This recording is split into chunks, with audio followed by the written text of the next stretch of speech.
All right, let's get to the bottom line about the hurricane, and then we're going to move on.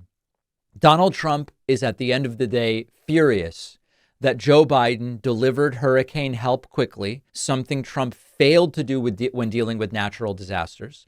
And Joe Biden did not play politics with it. Joe Biden just said, hey, these are red states, blue states, governor, blue, red senators. What doesn't matter. Governor Kemp, what do you need? Call me if you need anything. And Governor Kemp saying, I heard from him. We're getting everything we need. Everything's fine. So here's what's going on. I'm going to show you a series of 3 articles that tells really the whole story. NJ.com has the headline, Georgians get fast hurricane aid from Biden and Harris, and it's driving Trump crazy. Georgia's Republican governor praised Joe Biden for reaching out to him in the wake of Hurricane Helene's deadly devastation. Trump told a different story, saying that Governor Kemp is having a hard time getting a hold of Joe Biden. That is, of course, not true.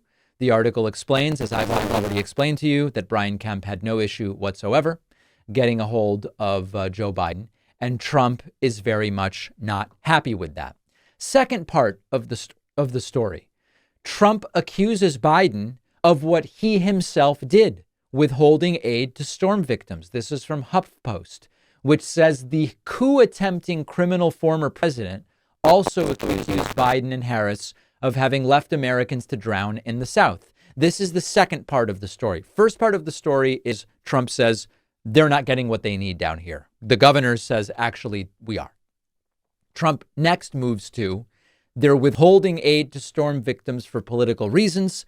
Biden isn't sending aid to red areas or whatever the case may be. And as the article points out, this is what Trump himself did. And that's why it occurs to Trump that maybe it's something that Joe Biden would do, even though he won't. The article reminds us of how Donald Trump previously slow-walked aid in a number of different situations. I encourage you to read the article, and it argues here that Trump's claims mirror his precise behavior when he withheld $20 billion in congressionally approved aid to Puerto Rico after Hurricane Maria in 2017, and also threatened to withhold federal assistance to California to deal with wildfires. The reason Trump is obsessively talking about aid being withheld for political reasons is that Trump withheld aid for political reasons. That's always his instinct, and he assumes it must be happening now, even though it isn't. And then finally, because it's always like this with Republicans, Newsweek reports Matt Gaetz voted against FEMA funding right before Hurricane Helene struck. This is a trend with Republicans. I'll remind you, FEMA, the Federal Emergency Management Agency, is sort of the venue through which money for such natural disasters, is administered, distributed, etc. Matt Gaetz and many Republicans regularly vote against properly funding FEMA. And in fact, Matt Gaetz, Republican congressman, did so right before the hurricane.